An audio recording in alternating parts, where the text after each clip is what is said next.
नमस्कार, आप देख रहे हैं जनसेतु न्यूज और मैं हूं आपके साथ अंजलि। शुरू करते हैं जनसेतु सुपरफास्ट। यहां हम आपको दिखाएंगे देश दुनिया की आज की खास खबरें, वो भी तेज रफ्तार सीधे अंदाज से। तो चलिए शुरू करते हैं।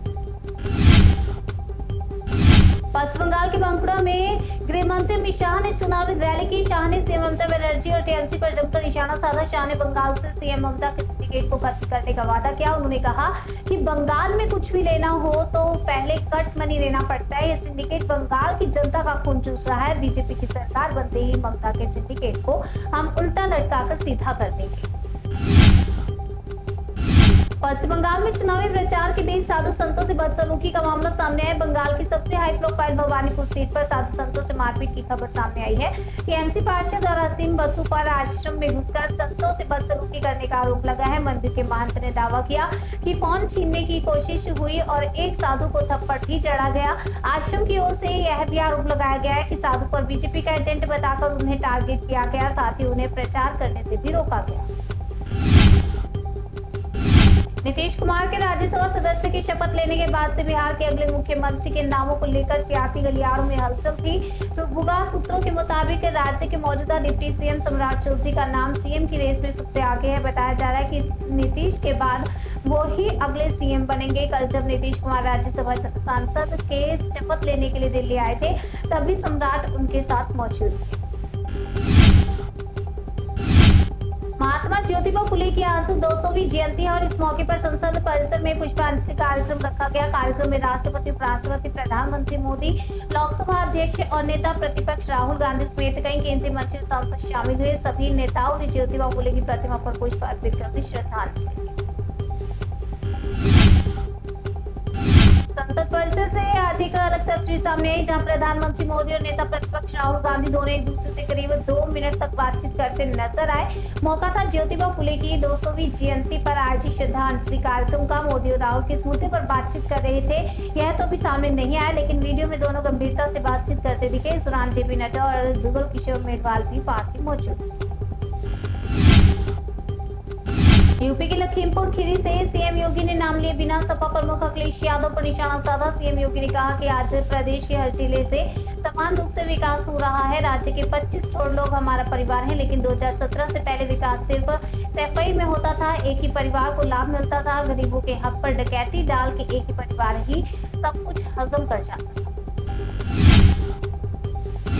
उत्तर प्रदेश को जल्द इंटरनेशनल क्रिकेट स्टेडियम की सौगात मिल सकती है। गाजियाबाद में 2200 करोड़ के मेगा प्रोजेक्ट के तहत अंतर्राष्ट्रीय स्टेडियम और एरो सिटी बनेगी। यह प्रोजेक्ट 417 एकड़ में पहले एक व्यापक अर्बन डेवलपमेंट मॉडल है। 33 एकड़ में करीब 400 करोड़ रुपए की लागत से एक भव्य इंटरनेशनल क्रिकेट स्टेडियम बनेगा, तो वहीं इसके चारों ओर 380 एकड़ भूमि पर 1800 करोड़ रुपए की लागत से अत्याधुनिक एरो सिटी टाउनशिप विकसित की जाएगी। है एकीकृत हब खेल, पर्यटन और वैश्विक व्यापार का एक अनूठा संगम होगा। दिल्ली में बढ़ते प्रदूषण को कम करने के लिए सरकार ने बड़ा कदम उठाया। सरकार ने इलेक्ट्रिक वाहनों को बढ़ावा देने के उद्देश्य से नई ईवी पॉलिसी का ड्राफ्ट पब्लिक डोमेन में जारी कर दिया है। खास बात यह है कि इस बार सरकार आम लोगों और विशेषज्ञों की राय लेकर पॉलिसी को अंतिम रूप देगी। नई पॉलिसी के ड्राफ्ट में सबसे ज्यादा ध्यान इलेक्ट्रिक 2 व्हीलर और 3 व्हीलर पर दिया गया है। सरकार इन श्रेणियों के वाहनों पर मिलने वाली सब्सिडी की राशि को बढ़ाने की तैयारी में, ताकि मध्यम वर्ग के लिए इलेक्ट्रिक वाहन खरीदना और भी आसान हो। टीचर भर्ती घोटाले के मामले में कोलकाता में ईडी ने कई जगहों पर छापेमारी की। एजेंसी ने पूर्व शिक्षा मंत्री पार्थ चैटर्जी के घर पर भी छापा मारा। सूत्रों के मुताबिक ईडी के कई बार बुलाने के बावजूद पार्थ पेश नहीं हुए। जुलाई 2022 में ईडी ने पार्थ चैटर्जी को प्राइमरी टीचर भर्ती घोटाले में गिरफ्तार किया था। लंबे समय तक जेल में रहने के बाद उन्हें 2025 में सुप्रीम कोर्ट से सशर्त जमानत मिली।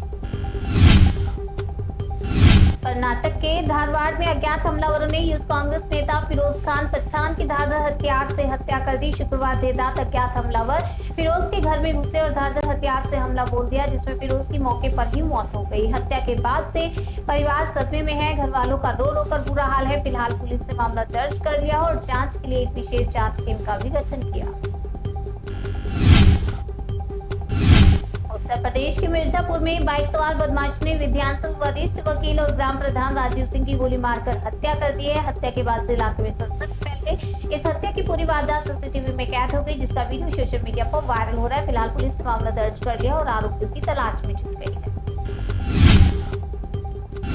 अमेरिका और ईरान के बीच आज पाकिस्तान में शांति वार्ता होने वाली। इस्लामाबाद में दोनों देशों के प्रतिनिधि खाड़ी में जारी तनाव और युद्ध को खत्म करने के लिए बैठक की जाएगी। इस बैठक में दुनिया भर की नजर है और अमेरिकी राष्ट्रपति ट्रंप ने इस बातचीत से पहले ईरान को धमकी दी। उन्होंने कहा कि ईरान के पास थोड़े समय के लिए समुद्री रास्ते पर जबरदस्ती वसूली के अलावा कोई दाव नहीं है। उन्होंने ये भी कहा कि ईरान इसलिए जिंदा है ताकि बातचीत कर सके।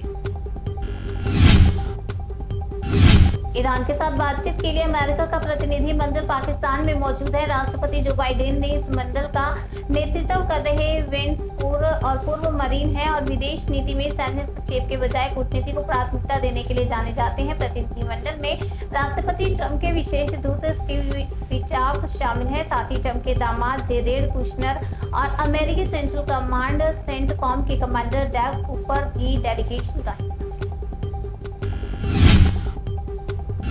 ईरान यूएस शांति वार्ता के बीच मीडिएटर देश पाकिस्तान के प्रधानमंत्री का बड़ा बयान सामने आया। उन्होंने कहा कि युद्ध रोकना सबसे कठिन काम है, उलझे मसलों को हल करना बहुत मुश्किल है। तो वहीं बातचीत के लिए इस्लामाबाद पहुंचे अमेरिका के राष्ट्रपति जो बाइडेन ने ईरान को चेतावनी दी और कहा कि ईरान धोखा देने की कोशिश न करे, बातचीत में ईमानदारी दिखाए।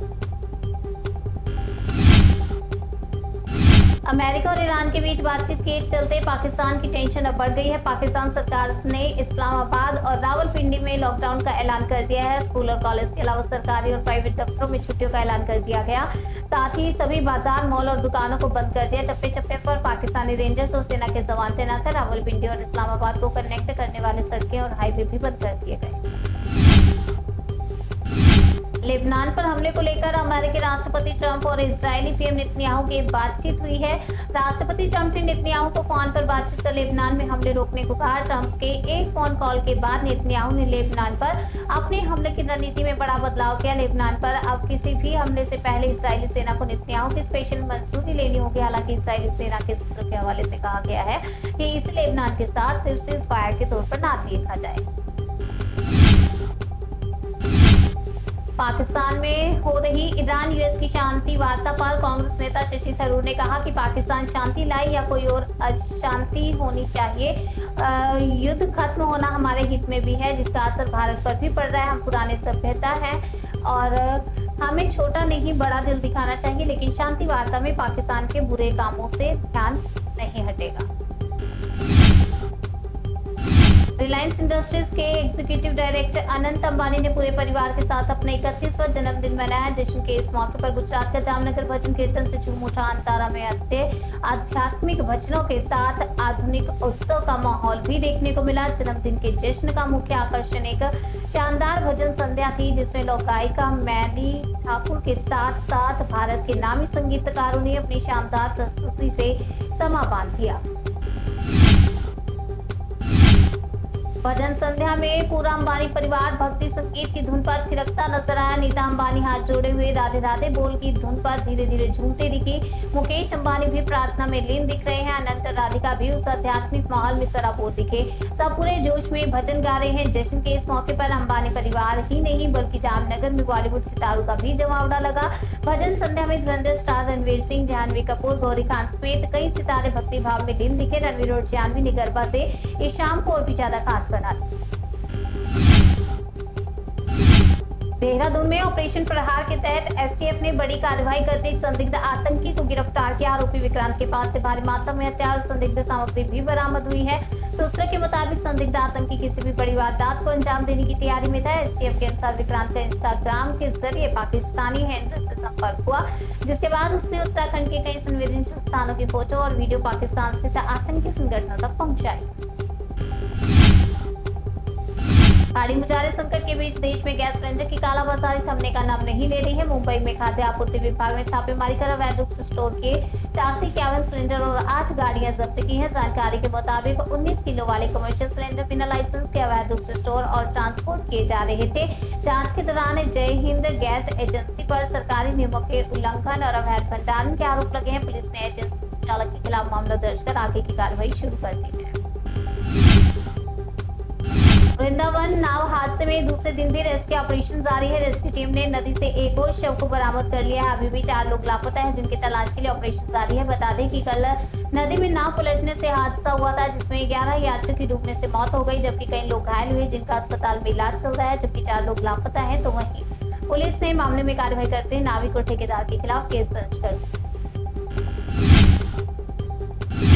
आगरा में भैंस बेचने के बाद पैसों के लेन देन को लेकर दो पक्षों के बीच विवाद हो गया। दोनों पक्षों ने एक दूसरे पर लाठी, डंडे और सरिये से हमला किया। झड़प के दौरान पथराव भी हुआ। दोनों पक्षों के कई लोग घायल हुए हैं। मारपीट का वीडियो सोशल मीडिया पर वायरल है। सूचना मिलने के बाद पहुंची पुलिस ने मामले को शांत कराया और 36 नामजद और 25 अज्ञात लोगों के खिलाफ शांति व्यवस्था भंग करने और दंगा फैलाने के आरोप में एफआईआर दर्ज की। राजधानी दिल्ली के सुभाष प्लेस इलाके में बीते शाम बदमाशों ने गन पॉइंट पर 25 लाख की लूट को अंजाम दिया। बाइक पर आए दो बदमाशों ने पिस्टल के दम पर एक कारोबारी के स्टाफ के हाथ से लूट से भरा बैग छीन लिया। बदमाश ने डर दिखा चिल्लाने के लिए 2 राउंड ऑफ फायरिंग की और फिर बाइक से फरार हो गए। घटना की जानकारी मिलते ही मौके पर पहुंची पुलिस ने पूरे इलाके में नाकाबंदी कर दी। नासा का आर्टेमिस 2 मिशन सफल हो गया है। मिशन के 4 अंतरिक्ष यात्री चंद्रमा का चक्कर लगाकर आज धरती पर लौट आए हैं। सुबह 5:37 पर उनका ओरियन कैप्सूल अमेरिका के सैन डिएगो के तट के पास प्रशांत महासागर में स्प्लैश डाउन हुआ। आपको बता दें कि यह मिशन 2 अप्रैल को लॉन्च हुआ था। 1972 के बाद यह पहली बार है जब इंसान चंद्रमा के इतने करीब पहुंचा है। आर्टेमिस 2 के अंतरिक्ष यात्रियों ने 6 अप्रैल को पृथ्वी से सबसे ज्यादा दूरी तक यात्रा करके किसी भी इंसानी अंतरिक्ष मिशन का रिकॉर्ड तोड़ा था।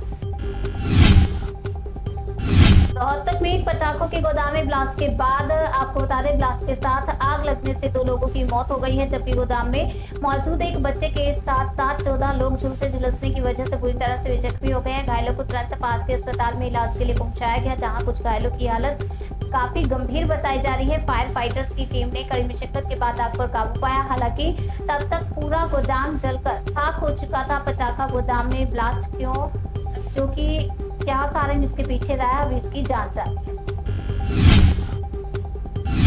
ईरान को नया एयर डिफेंस सिस्टम देगा चीन। सीजफायर के बीच अमेरिका को भड़काने वाली आई रिपोर्ट। अमेरिकी खुफिया एजेंसियों के अनुसार चीन ईरान को मैनपैड्स जैसे नए एयर डिफेंस सिस्टम देने की तैयारी में है, जिसने हाल ही में चीन ने अमेरिका ईरान युद्ध विराम में मध्यस्थता का दावा किया था। वहीं अब गुप्त रूप से ईरान को हथियार भेजकर बेजिंग की मंशा पर सवाल खड़े हो रहे हैं।